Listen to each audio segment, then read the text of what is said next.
everybody. Welcome to the Jerusalem Connection Red Alert Report. I'm your host, Amy Zawi.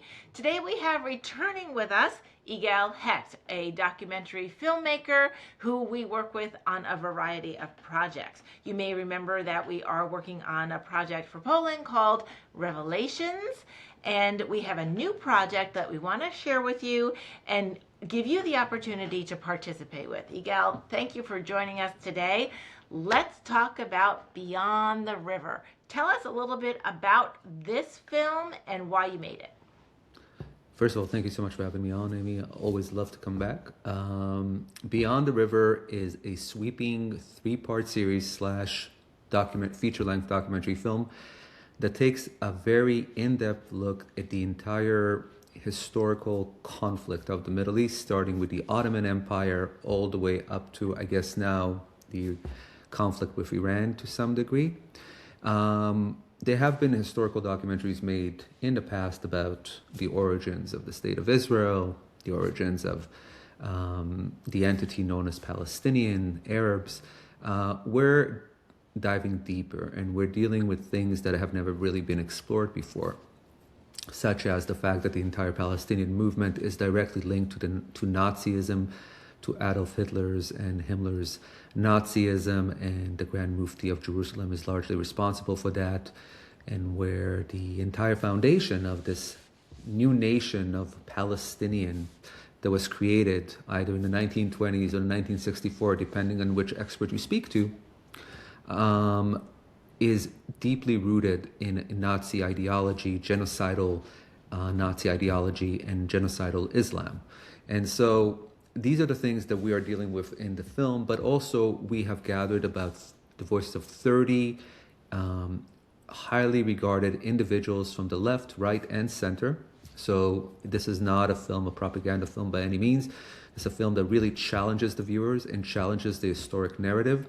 And in fact, we speak to the people who have been disseminating this historical narrative for the last 50 years. And we challenge them themselves, people like Ilan Pape, Avi Schleim, Benny Morris, and other intellectuals and other individuals who have, for many years, never really faced hard questions as to their beliefs, as to their historical narrative, and as to what they've put forth, which has largely shaped people's understanding of this conflict and how everything came to be.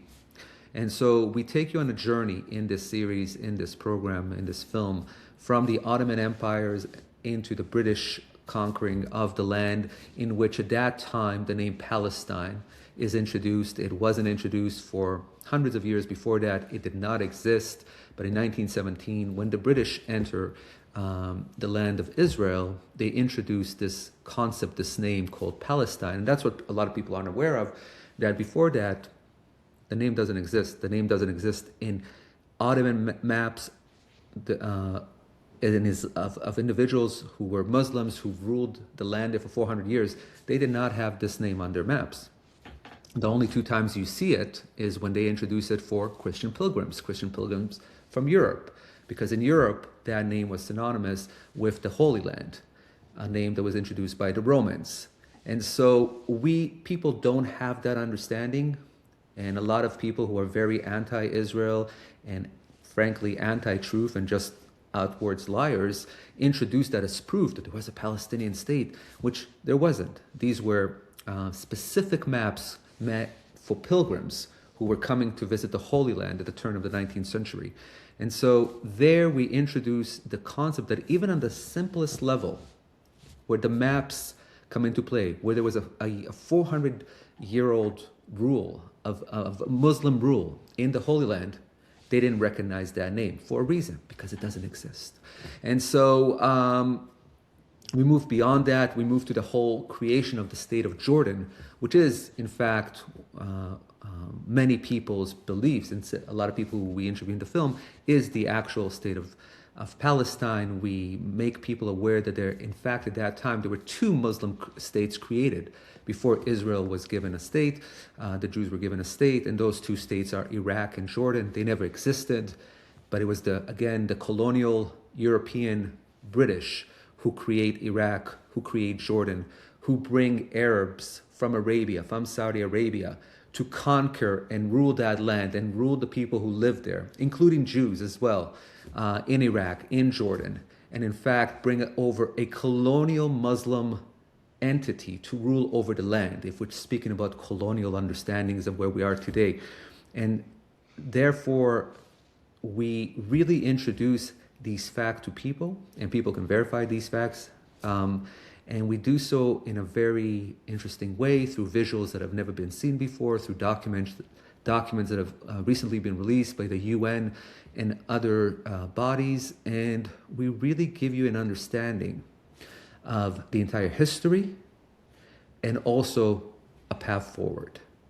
And so when these, what I believe are modern day Nazis marching up and down the streets of the United States, Canada, and Europe, screaming from the river to the sea, well, we introduce what exists beyond that river, what exists beyond that river in terms of the physical, but also in terms of the historical truth, and not the nonsense and the lies that are unfortunately taken hold in a lot of progressive circles, which then bled into society as well, where people believe that an entity that was created in 1920 or 1964 by the Soviets, depending on who you ask, has a 3,000-year-old history in that land with no tangible proof, with nothing, with literally nothing to prove that claim. Whereas the Jews have historical, physical, coins, pottery, etc., and proof that they've existed in that land for over 3,000 years. And that is the major difference. But we live in a topsy-turvy world today where lies and fiction are perceived as truth, and truth is somehow perceived as a lie. And you know, this is so important, and the reason why the Jerusalem Connection is behind this movie, this film, or this series, is because our role here at the Jerusalem Connection is to inform, educate, and activate Christians. And that includes disseminating the truth and countering the lies about Israel. The Israel that we've learned about in our Bible, that we've learned about in our history, all of history, and the fact that our schools have been commandeered by narratives that paint this terrible story of the Jewish people in Israel not being the ones from the Bible, or being all from Europe and colonizing, as you said.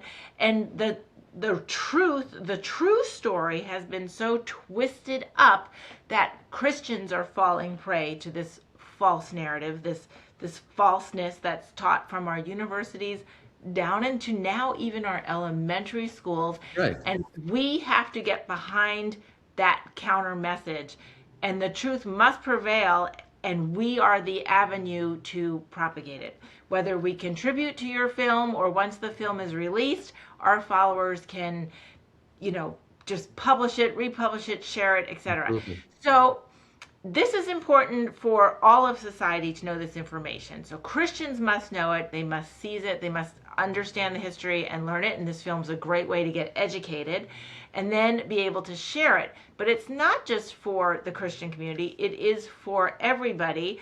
But it is absolutely reinforcing the connection that the Jewish people have to the land, that we have seen first through God's word, and also, like you said, through the historical record, the archaeological record, the cultural record. I mean, Jews have been saying next year in Jerusalem well before the British Mandate.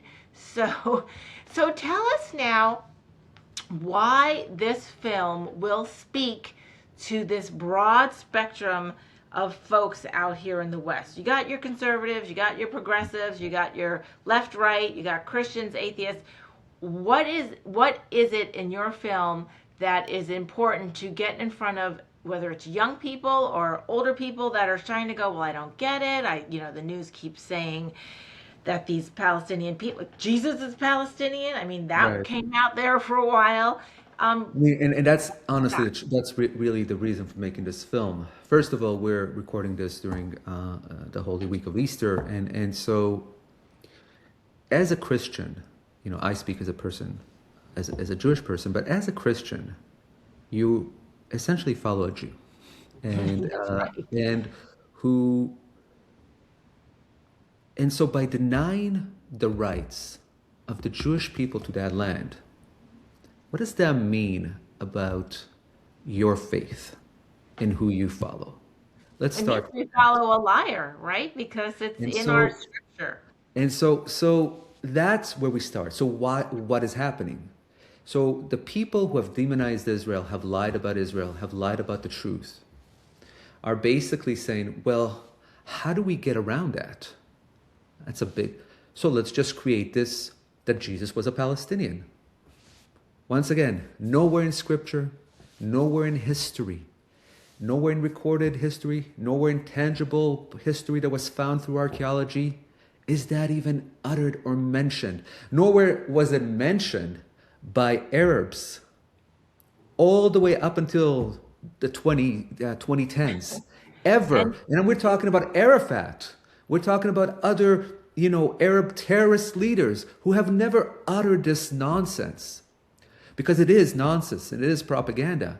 But now they need a way to get around this. They need a way to get around this so they can demonize the Jews and take over the evangelical Christian movement, just like they have taken over the progressive movement, and then introduce their insanity into the evangelical Christian movement. And so and the that's the best way to do scary that, part yeah, because and so the best way to do there are that, some pastors that are preaching this and so they're preaching a lie. non-biblical So they are heresy. essentially preaching a lie. They're not preaching the word of God. And so how are they pastors? And so this is one of the biggest issues right now, and one of the main reasons I'm doing this film is not so much for the Jewish world, which is Right. important, because within my community there are a lot of especially disenfranchised younger Jews who who consider themselves anti-Zionist or on the progressive side, who very much do not know the history because they've been lied to in university. They've been lied, and so they haven't been exposed to these facts, because these facts have been turned around in a way that have they've been fully misinformed. And the problem is, you have a professor standing there lying, and as a student you're not going to challenge them. And there aren't really any tools out there, modern tools, to allow you to say, wait, I saw this and this interview said this. Because we're not just creating a film, we're creating an ecosystem for this. There's going to be a film, there's going to be a series. The majority of that has been filmed. We have a couple more days to film, but the majority has been filmed already. There's going to be an ecosystem in which we're going to have a website. They'll have additional interviews up there, anything that we don't use in the film, additional smaller stories that can be shared online. And so we'll create an ecosystem of tools from the world's most predominant historians, politicians, and activists that have been at the forefront of this conflict, both Arabs, Jews, and Christians, who will be there for you to, to use as a useful tool to actually understand and go beyond the lies that you're being taught in university and college and whatnot. But going back to what we were speaking about, the main reason to make this film is basically to really fight the demonization and the lies of the state of Israel. We are now doing a propaganda film. So anybody who's watching who thinks, oh, okay, he's a Jew, so he's making a propaganda film. Not at all. We're making a film that anyone can scrutinize, that is fully fact-based, backed by documents, backed by visuals of the time period. Everything that we say is, we've dotted our I's and we've crossed our T's. We are making sure that it's factually correct, that we can stand on it and not be afraid to say this is the actual truth, that the Palestinian people were created in 1920 as a form to fight the Jews who returned to their land, that the Jews are the actual indigenous people of that land, that the Arabs migrated for over 400 years because they were allowed to by the Ottoman Empire.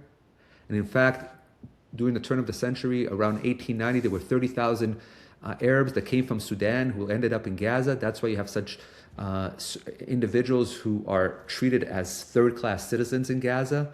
by the Arabs, the Muslims that live there today. That's just one example of Arab migration. There were many more. And in fact, during that time, many people migrated to that land, but the Druze have always been in that land, and they always were the true indigenous people of that land. And so when we talk about that time period, and then moving on, we don't just end at 48. We go over to 67. We go over to the 1970s and what happened there. We go over to the Israeli mistakes of not sometimes, saying no to King Hussein at the time, mistakes that could have ended the conflict, possibly. But by doing so, we also show that Arabs that lived in Judea and Samaria, the West Bank, now considering themselves Palestinians, in fact, had no issues becoming part of Jordan right after the Six-Day War. They wanted it. They wanted to become part of Jordan and call themselves a part of Jordan 1, the entire Jordan kingdom. And so what changed? How did it change? And we really get into the Israeli mistakes of Oslo and lying to their entire population for 30 years, brainwashing the entire population to believing, because it was the 1990s and change was possible, to believing that you can, live beside an entity that daily, even today, daily, aspires to kill you and tells you that we will kill you, that you don't belong there. And so all of this plays a role in the film in a very educated, archival-based way.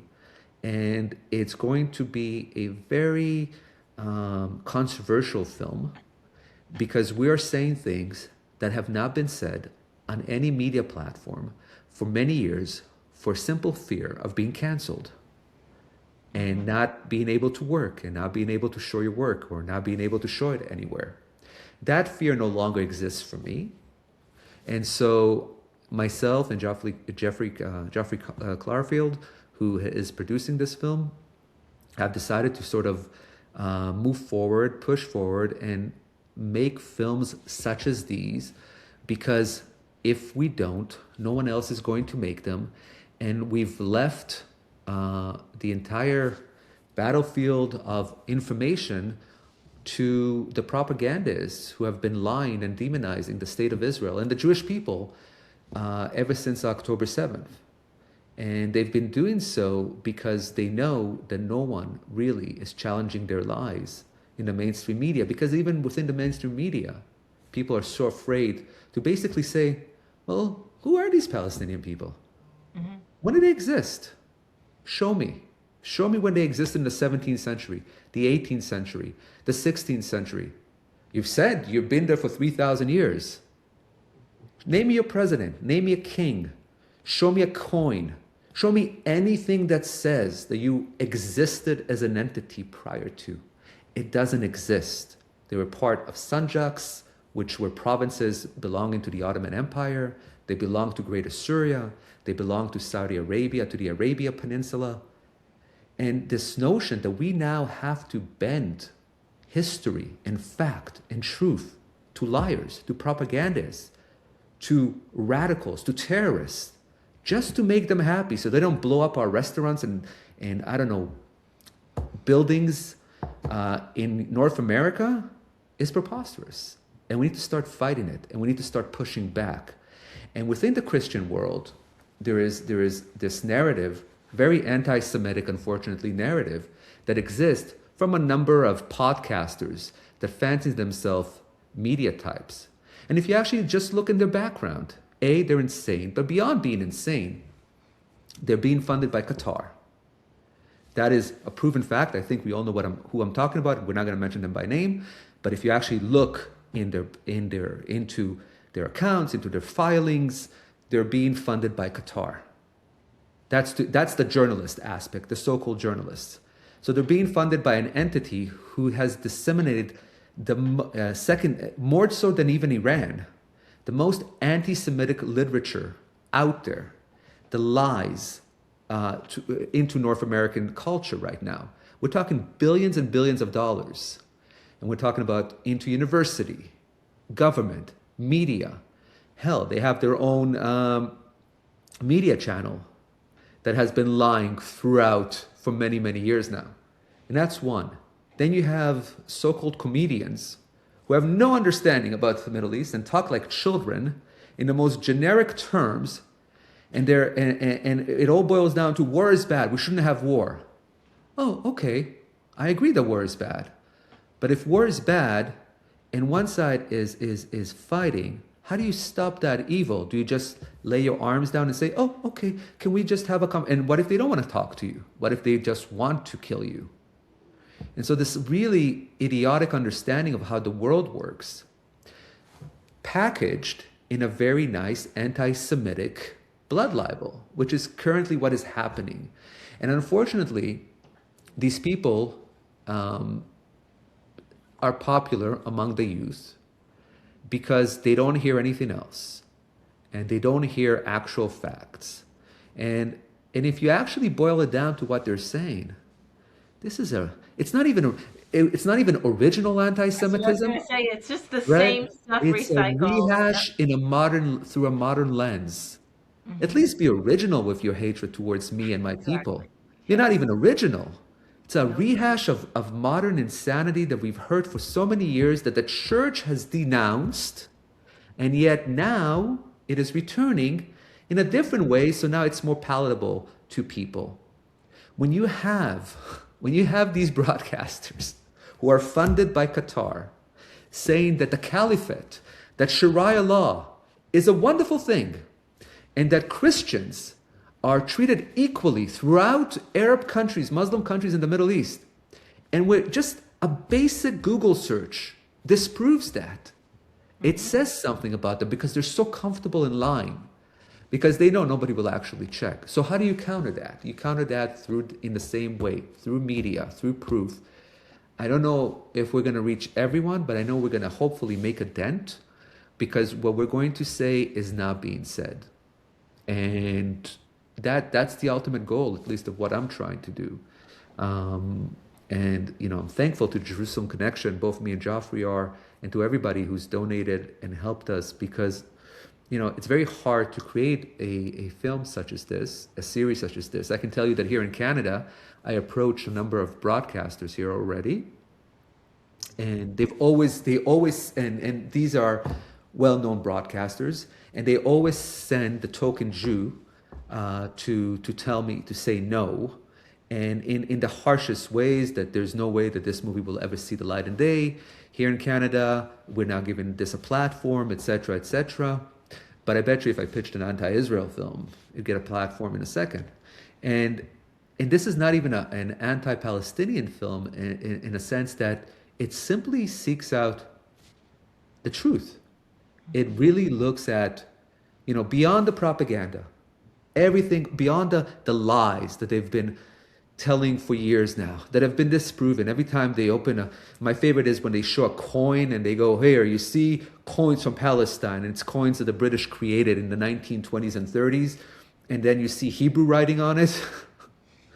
But this is, yes, there was an entity called Palestine that was created by the British in 1918 when they take over the land from the Ottomans. They created a colonial entity called Palestine. I agree, it's a colonial entity. It had nothing to do with the indigenous people that lived on that land, which are the Jewish people. And there were Arabs who lived in that land as well. For all the claims of genocide, when we interviewed former Ambassador Michael Oren, he said, well, the Jews really do genocide very, very poorly, don't they?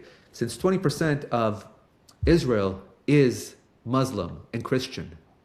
And Christians in Israel, Christians are free to worship in any way they want across the land. Sure, there are instances, there are issues, and sometimes there are incidents. Absolutely. But nobody's butchering and massacring them like they do the Coptic Christians in Egypt, like they do the Christians in Syria right now, like they do the Christians in Nigeria, like they do the Christians throughout the Middle East. And Christianity is alive and well and thriving in Israel. And since we are talking during Easter week, there was an incident a day or two ago during Palm Sunday in which the Israelis didn't allow, I believe, the head cardinal to come down to Palm Sunday. Now, I've done a special called Christian in the Holy Land that is airing in Canada and is airing on Up Entertainment, Up in Faith television network in the US. So I urge everybody to see it. It's a beautiful three-part series that explores Easter and how Easter is celebrated in the Holy Land. And, you know, in normal years, you have thousands of pilgrims coming to Jerusalem without any fear of persecution of any kind. And they celebrate and enjoy Easter. And it's beautiful. It's beautiful to film. It's beautiful to experience, whether you're a Jew or a Christian or a Muslim. It's beautiful to be around that, to see people who are truly, love their faith and are so passionate about it. There's a difference with this year. Unfortunately, just like in COVID, when they shut down the entire old city during COVID, this year, it's not COVID, but there's a war. In a few days before Palm Sunday, the Muslim Iranian regime launched rockets and tried to bomb the holy city. They tried to bomb the Holy Sepulchre Church, Al-Aqsa, the Western Wall. So out of fear for people's lives and making sure that people stay alive, and the entire old city is shut down. Jews haven't been allowed to go and pray in the Western Wall for weeks now. And so they shut down the old city because of security concerns. But then, because they did that, a blood libel ran that the Jews are not allowing the Christians to come and worship on Palm Sunday, which is a total lie. They're going to allow a small amount of people to do so. But imagine, if you've been there on Easter, there's the walkway down as you walk from, I forgot the name of the church, as you walk down towards the old city of Jerusalem. And it's tight, and thousands of people are walking on this road. Imagine if there's a siren all of a sudden. Imagine if there's rockets being launched by Iran, which they are hourly. And there's no bomb shelters around there. What do? And imagine if there's an intercept and rocket fragments start falling on people's heads and killing them. Then what? Oh, then the Jews are responsible for not telling people. You can't win here. And unfortunately, I can tell you that here in Canada, our Prime Minister, Mark Carney, published a tweet condemning Israel, a disgusting blood libel from the Prime Minister of Canada, a country, demanding that people have freedom to worship in Israel, which they do. But it's so ironic. A Prime Minister of a country where in the past 5 to 6 years, over 100 churches have been burnt. All of a sudden, he cares, because he can blood libel the Jews. And this goes across this new way of this new modern anti-Semitism. Find any excuse to blood libel Israel. And it's infuriating because it's so not true. It's like Christians, especially Christians who are watching this, so any Christians need to know that Israel is far from perfect, just like the United States is far from perfect, and just like Canada is far from perfect. But there's freedom to worship for all faiths, all religions in the state of Israel. And in Israel, Christianity is thriving, unlike anywhere else in the Middle East. Anywhere else, by any metric, by any measure, Christians are being persecuted and murdered across the Middle East by Muslims. In Israel, they are thriving. In Israel, their churches are not destroyed.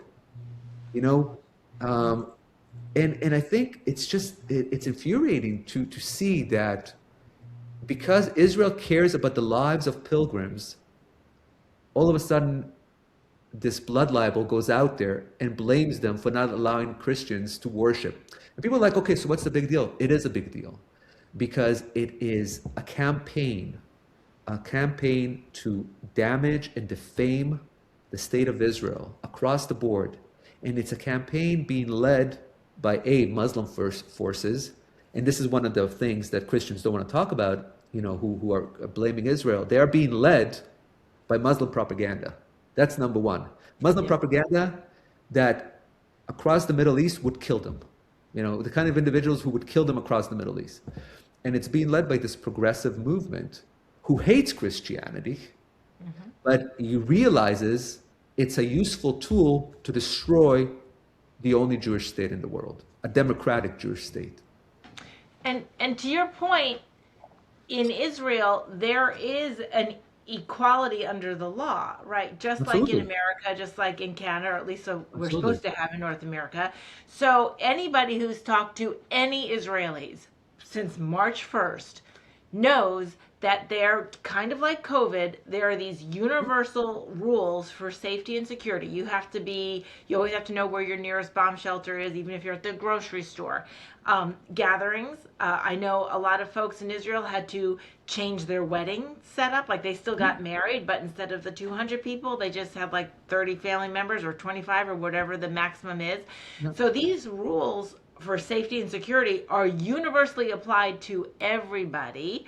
And so when the normal procession down the Via Dolorosa was supposed to happen, that couldn't happen because it's under the same set of rules that everybody else is applying to their lives when it has to do with their weddings or their bat mitzvahs or etc. It And couldn't then, happen because a Muslim radical country was bombing the holiest city in the yeah, world and for that's holy for Christian the Muslims and Muslims too. Jews. Yeah, Yeah. So let that sink in. You yeah, know, they say that Jerusalem is so holy for them, but they have no problem blowing up the Holy Sepulchre, exactly. El Aqsa, the Dome of the Rock, of course, any Jewish site, no problem killing Muslim, Christians, and Jews. And this is, and for whatever reason, you know, there are people on the political right in North America, and especially in the United States, not everyone, obviously, just, you know, very misguided and wrong individuals who are being led, who are being shepherded by false prophets who have a podcast. Yeah. Basically, that's what's happening, and people really need to realize that if you're a follower of Jesus, if you believe that Jesus is God, if you believe that Jesus is the Son of God, Jesus was born and died a Jew, Hmm. and the And fact that remains a Jew, right? and the fact that people are trying to twist that and warp that and lie about it speaks more about them and how much they hate Jesus than anything else.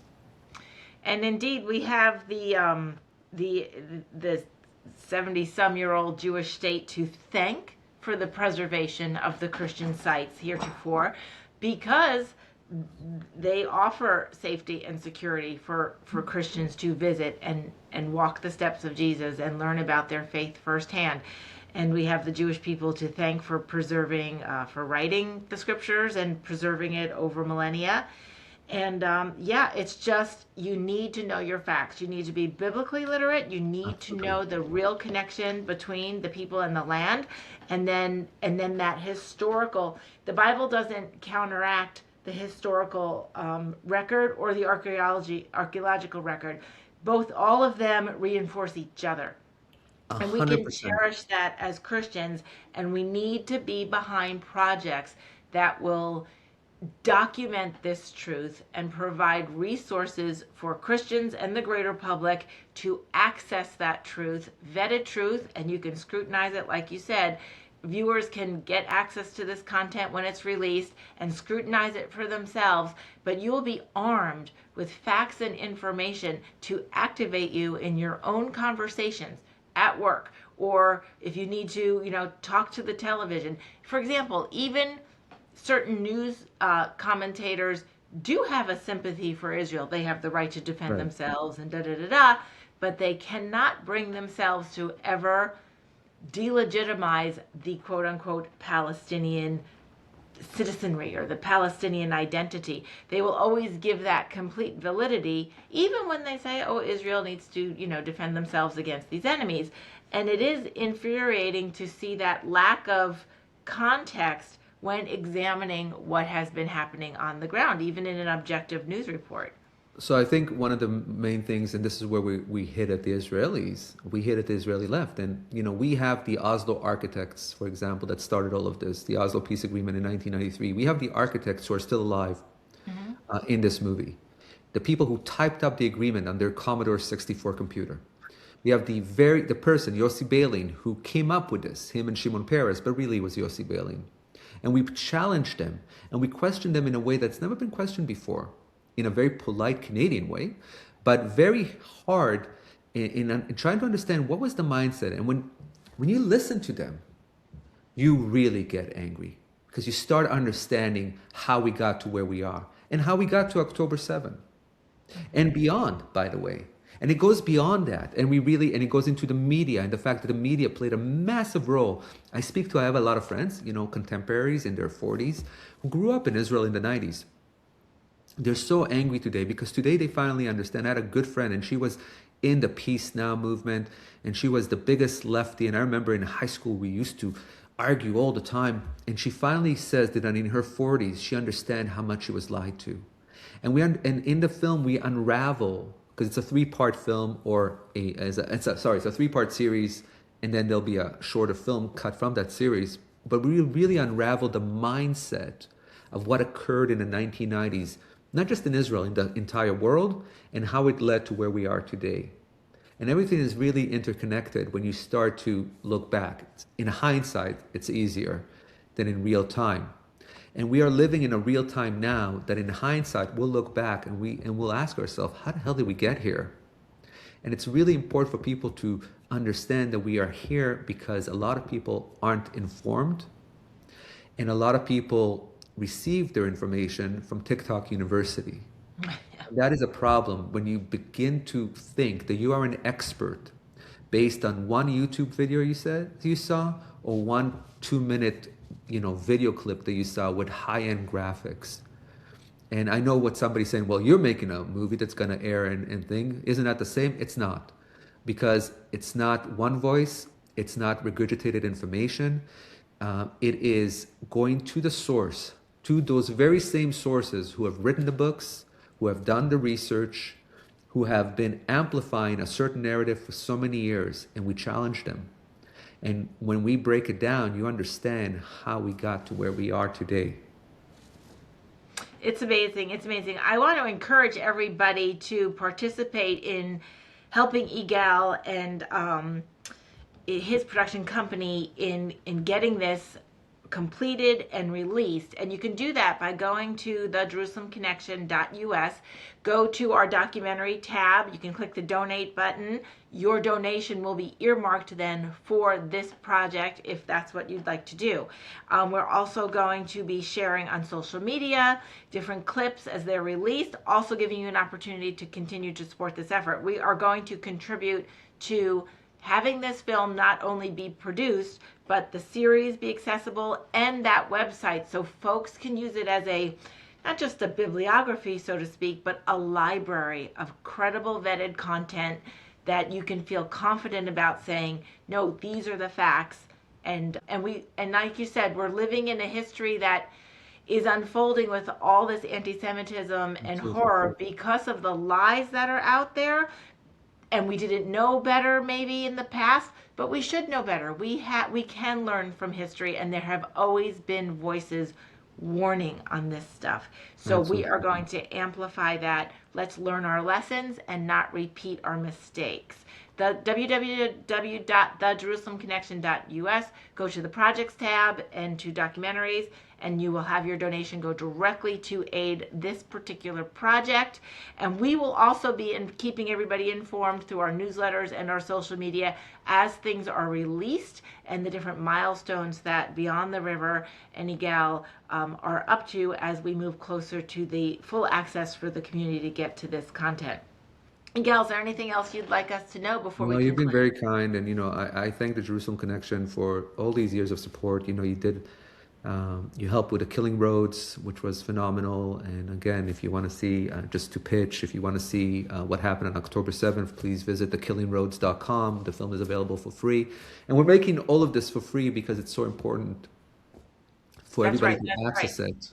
The audience needs to know that Igal is not using this as his his seeking of fame and fortune as a Hollywood filmmaker. This is your donation. That'll never happen. It's completely tax deductible because this is really a labor of love to get the truth out there, and we want to be able to to amplify that as much as we possibly can as Christian supporters of Israel, as Christian supporters of the Jewish people, wherever they may be. Igal's in Canada, but there's so much work to be done, and we want to be activated in participating in it. We're going to pray for it. We're going to pray for this project, but we also have to be active in participating in the project. So I encourage everybody to do that. We are just so thankful for Igal and all his hard work, and we will have him back to give us updates as well. Fantastic. Thank you so much. Thank you, and Shavua Tov. Shavua Tov. If you enjoy these conversations, please visit us at www.thejerusalemconnection.us. Find all our podcasts on YouTube or wherever you listen to your favorite podcast program. Follow us on social media. Subscribe, like, and share our content to reach the broadest audience.